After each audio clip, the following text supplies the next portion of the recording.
Bab 28. Aku bahagia menjadi istrimu. POV Author. Kakek Sugiono meletakkan rangkaian bunga di atas gundukan tanah. Tempat di mana disemayamkan putri satu-satunya. Ia duduk berjongkok di samping pemakaman tersebut.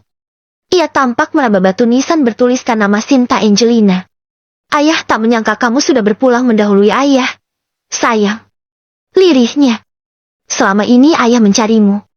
Membawa beban berat penyesalan atas kesalahan ayah padamu. Pikir ayah, suatu saat ayah akan meminta maaf secara langsung padamu. Tetapi rupanya, ayah hanya berkesempatan bertemu denganmu hanya dalam bentuk seperti ini. Menatap pemakamanmu. Kakek Sugiono terisak. Ia menangis sejadi-jadinya. Maaf. Ayah benar-benar minta maaf padamu. Karena keegoisan ayah telah membuatmu sengsara. Seandainya kala itu ayah tak menentang pilihanmu, mungkin kamu tak akan berakhir seperti ini. Mungkin saat ini ayah masih bisa bercengkrama denganmu. Ayah akan tetap melihatmu sebagai putri ayah yang senantiasa bahagia. Ayah akan menebusnya. Sayang, ayah akan menebus kesalahan ayah dengan cara membahagiakan orang yang kau sayang.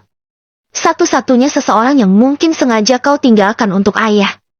Karena kali ini ayah tak ingin menyesal.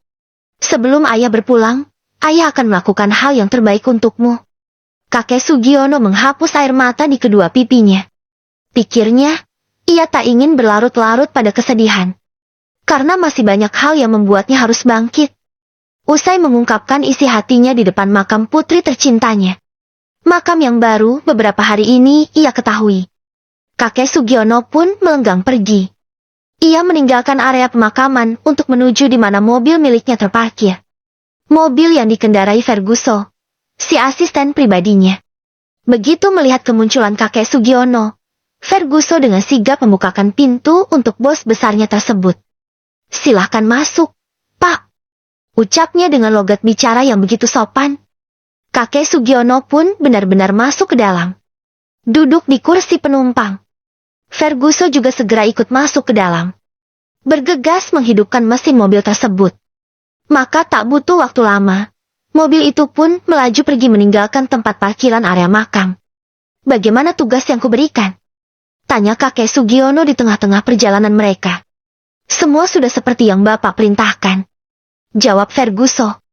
Sesekali ia menengok ke arah bos besarnya. Mendengar hal tersebut, raut wajah kakek Sugiono pun langsung terlihat lega. Pak, panggil Ferguson. Ada apa? Boleh saya menanyakan sesuatu? Tanyakan saja. Kenapa Bapak tak ingin bertemu langsung dengannya saja? Kenapa Bapak memilih untuk membantunya secara diam-diam? Bukankah sudah jelas? Laki-laki itu adalah Tuan Muda Atta, cucu Bapak. Kakek Sugiono sejenak terdiam. Tak langsung menimpali ucapan Ferguson. Pandangannya menerawang jauh ke balik jendela di sampingnya. Aku belum siap, Ferguson. Lirihnya. Belum siap bagaimana? Pak, aku belum siap untuk menemuinya. Aku takut apa yang aku alami nanti tak sesuai keinginanku. Aku takut menerima penolakan. Penolakan? Ferguson terheran. Ya, aku takut dia akan menolakku. Kau tahu sendiri kan? Selama ini aku telah sama saja menelantarkannya. Aku telah memiliki kesalahan besar terhadap ibunya. Jadi mungkin saat ini dia sangat-sangat membenciku. Terang kakek Sugiono. Tapi bisa saja dia bukan orang yang seperti itu. Pak. Timpal Ferguson. Aku berharap begitu. Tetapi aku harus bersiap untuk hal terburuknya. Maka untuk saat ini, biarlah seperti ini dulu. Biarlah aku hanya bisa menjaganya dari jauh. Tanpa dia harus tahu keberadaanku. Namun, aku janji. Setelah perasaanku benar-benar siap, aku akan menemuinya. Aku akan berlapang dada menerima konsekuensi dari kesalahan yang dulu pernah kulakukan. Kali ini Ferguson terdiam, tak menimpali apa-apa. Dia sudah mengerti apa maksud perkataan bos besarnya. Dan dia ikut merasakan jika berada di posisi tersebut. Mungkin ia juga akan melakukan hal yang sama dengan apa yang kakek Sugiono lakukan. Kembali ke POV Atta. Gue parkirin si Ayang di halaman rumah. Gue cepat-cepat masuk ke dalam.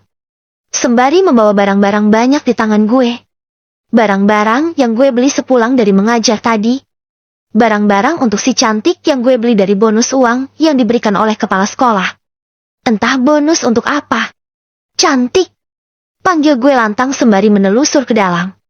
Berlari masuk ke dalam kamar. Ternyata si cantik lagi rebahan di atas tempat tidur. Di tangannya ada timun dan pare. Entah apa yang barusan ia lakukan dengan kedua sayur tersebut.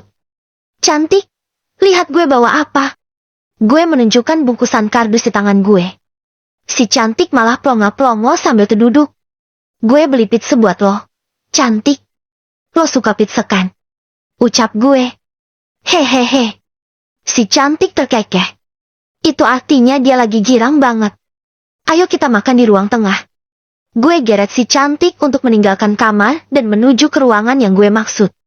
Gue dan dia pun langsung duduk di atas karpet usang yang terpasang di ruangan tersebut. Gue buka kardus pembungkus pizza. Setelah itu, pizza itu pun gue sodorkan ke arah si cantik. Nih, dimakan. Perintah gue. Ses. Si cantik ngecas. Tampaknya ia sudah tak sabar memakan pizza tersebut. Tetapi di luar dugaan yang hampir diemplok cantik malah kardusnya, bukan pizzanya. Ini kardus, woi. Nggak bisa dimakan. Lantang gue. Lo tuh makannya yang ini. Gue ambil satu irisan pizza untuk si cantik. Si cantik menerimanya, dan segera melahapnya. Enak? Tanya gue. Hehehe. Si cantik terkekeh. Berarti emang enak. Oh ya, selain pizza ini, gue juga beliin barang-barang banyak buat lo. Karena gue lagi bahagia banget. Cantik. Lo tahu kenapa? Si cantik malah plonga-plongo nggak menimpali apa-apa. Gue naik jabatan. Cantik. Gue sekarang nggak cuma guru olahraga honorer. Tapi gue udah jadi wakil kepala sekolah. Dan gaji gue bakal dinaikin 10 kali lipat dari sebelumnya. Terus tadi Pak Kepala Sekolah juga ngasih bonus. Bonusnya gue buat beli ini semua. Lihat. Gue ambil bungkusan-bungkusan berisi macam-macam barang yang gue beli.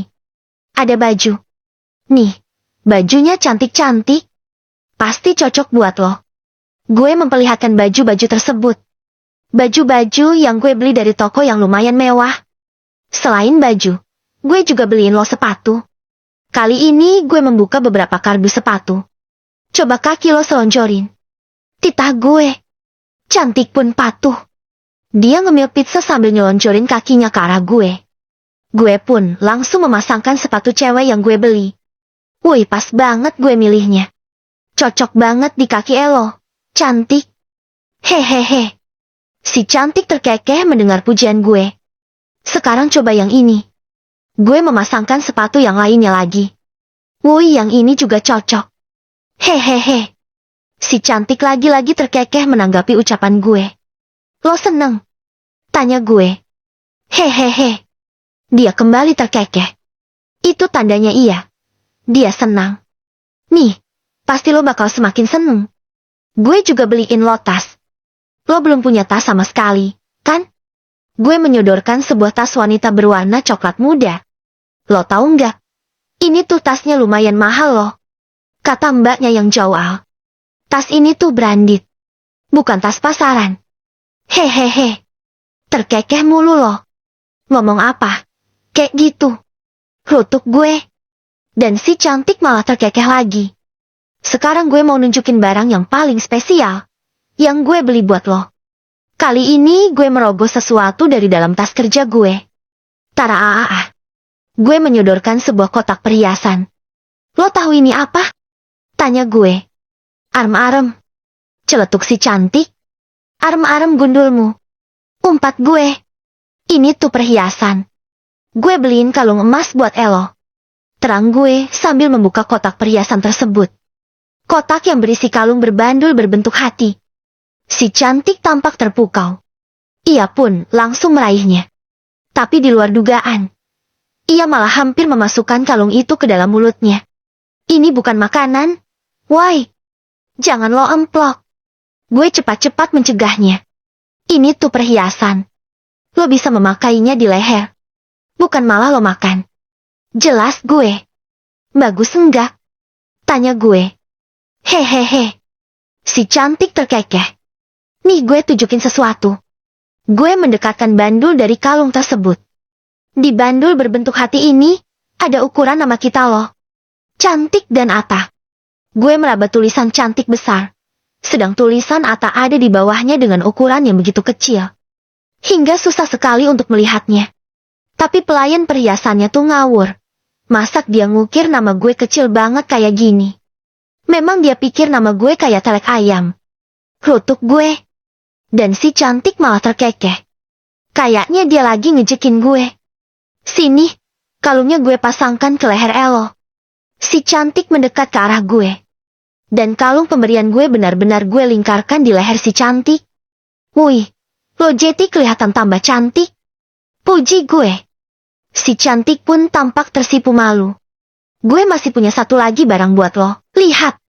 Gue memperlihatkan sebuah handphone Android kepada si cantik. Si cantik malah plongo-plongo. Ini tuh HP. Fungsinya lo bisa menghubungi gue kalau lagi berjauhan. Sini gue kasih tahu caranya. Si cantik pun mendekat ke arah gue. Lo pencet yang ini kalau mau chat gue. Tinggal lo masukin huruf-hurufnya. Tapi karena lo orang gila, dan pastinya nggak bisa nulis, lo bisa masukin aja emotikan. Misal lo lagi sedih, lo kirim yang ini. Kalau lo lagi seneng, lo kirim yang ini. Sedang kalau lo ingin telepon gue, ingin dengan suara gue, lo tinggal pencet yang ini. Lalu lo udah bisa terkekeh. Dan gue akan dengerin kekehan lo. Terang gue. Gue ngajarin si cantik dengan sangat telaten. Lo udah ngerti? Hehehe. Si cantik terkekeh. Gue anggap dia udah mengerti. Ata beli apa? Celetuk cantik. Dia bisa ngomong kayak gitu juga. Maksudnya gue beli apa? Si cantik terkekeh. Gue nggak beli apa-apa. Duitnya udah habis. Enggak apa-apa. Yang penting udah beliin lo barang-barang ini. Terang gue. Dan si cantik tampak berekspresi haru. Nih, handphonenya diutak-atik sendiri. Entar lama-lama lo juga pasti bisa. Gue nyerahin handphone tersebut kepada si cantik. Sambil dihabisin pizzanya. Gue mau ganti baju. Habis itu beberes rumah dulu. Gue beranjak. Gue mau masuk ke dalam kamar. Tetapi tiba-tiba aja. Dia. Handphone gue di dalam saku celana bergetar. Rupanya sebuah pesan dari si cantik. Pesan hanya berisikan emot tertawa. Nah, bener kayak gini. Lo udah pintar. Puji gue. Si cantik pun terkekeh. Sedang gue segera masuk ke dalam kamar. Gue lepas kemeja yang semula gue kenakan. Gue segera menggantinya dengan kaos santai di rumah. Dia. Handphone gue kembali bergetar. Gue pun menengoknya. Rupanya dari si cantik lagi. Kali ini dia mengirimkan emotikan menangis. Gue hanya tersenyum menanggapinya. Dia udah pinter banget. Gumam gue sambil memasukkan handphone ke dalam saku celana kembali.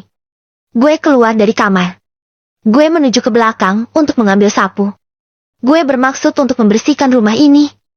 Karena tadi pagi gue nggak sempet melakukannya. Dia. Lagi-lagi handphone gue bergetar. Kegiatan menyapu pun gue hentikan sejenak. Gue lihat layar handphone gue. Ternyata kembali si cantik yang ngecat gue. Dia mengirimkan emotikan mewek. Lagi-lagi gue hanya tersenyum menanggapinya. Setelah itu gue mengabaikannya. Gue kembali menyapu. Dia. Kembali handphone gue bergetar. Masih si cantik yang ngecat. Dia mengirimkan emotikan tanda hati. Gue mulai bosan dengan chatnya dia. Gue pun mengabaikannya. Dia. Handphone gue kembali bergetar. Kali ini si cantik mengirimkan emotikan fuck. Haf. Gue menghela nafas sambil memasukkan handphone gue kembali ke dalam saku celana. Dia. Untuk kesekian kalinya lagi-lagi bergetar. Sial. Gue mulai merutuk sambil membuka chat dari si cantik. Habis gue buka langsung gue tutup kembali. Handphone gue kembalikan ke dalam celana. Dia. Lagi-lagi bergetar. Tetapi kali ini gue berusaha untuk tak memperdulikannya. Karena gue tahu pasti hanya chat dari si cantik yang gak jelas. Dia. Tapi handphone gue terus-terusan bergetar. Dan akhirnya gue pun muak. Gue segera ke ruangan tengah. Gue hampiri si cantik. Berhenti kirim chat ke gue. Anjing. Umpat gue ke si cantik. Hehehe. Si cantik malah hanya terkekeh. Dia kayaknya dari awal emang sengaja mau ngerjain gue. Dia kayaknya seneng bikin gue kesel. Beberapa jam kemudian, gue keluar dari kamar mandi. Badan gue udah seger banget. Gue pun masuk ke dalam kamar. Si cantik tampak rebahan di atas kasur. Dia belum tidur. Mungkin karena nungguin gue. Setelah mengeringkan rambut, gue naik ke atas tempat tidur. Gue hampiri si cantik. Gue rebahan di sampingnya dia. Tetapi kemudian dia menggeser posisi tubuhnya dia jadi semakin dekat ke arah gue. Rupanya dia ingin meluk gue. Meletakkan kepalanya di D4 dada gue. Cantik. Panggil gue lirih ke dia. Sembari gue elus kepalanya. Doain gue ya. Semoga suatu saat gue jadi orang kaya. Karena kalau gue udah kaya lo juga akan ikut seneng. Lo kan istri gue. Gumam gue. Dan si cantik hanya mendengarkan. Kalau gue kaya nanti, gue akan ngebahagiain Elo. Gue akan beliin Elo rumah mewah. Bukan rumah kecil cuma ngontrak kayak gini. Gue akan beli mobil. Yang satu buat gue. Yang satu buat Elo. Tiap hari gue akan ajakin Elo makan di restoran mewah. Enggak di warteg. Cuma makan sama kuah doang. Terus gue juga akan beliin lo barang-barang yang mahal. Lo pasti seneng. Dan yang paling penting, gue akan bawa lo ke psikiater. Gue akan berusaha sembuhin lo. Biar lo nggak gila lagi. Biar lo jadi cewek normal kayak yang lainnya. Gimana? Lo mau? Hehehe. Si cantik hanya terkekeh menanggapi ucapan gue. Setelah lo udah sembuh, kita akan menjadi keluarga yang bahagia. Kita akan dikaruniai buah hati. Kita akan merawatnya bersama-sama sampai dia besar. Pokoknya kita akan selalu bersama hingga maut memisahkan. Home. Terang gue sambil menguap. Karena gue udah mengantuk, tapi bibir masih ingin bercuap-cuap. Lo pengen E4K berapa? 1, 2, 3. Kalau gue sih inginnya punya E4K banyak. Biar rumah kita jadi ramai. Biar kita nggak kesepian. Biar kita. Hoaan. Gue kembali menguap. Biar kita banyak yang nemenin. Biar kita. Suara gue semakin lama semakin meredup. Biar kita. Dan akhirnya, gue nggak ingat apa-apa. Gue tepar karena ketiduran. POV Author. Cuk. Cantik mengencup kening Ata. Lalu setelah itu, ia memasangkan selimut di atas tubuh Ata. Ia menatap lekat-lekat wajah sang suami. Makasih ya, Ata. Aku bahagia banget jadi istri kamu. Lirih cantik sambil meraba pelan wajah Ata. Ata yang tertidur pulas di hadapannya. Bab besok POV cantik ya, Pren. So, pantengin terus cerita nggak jelas ini.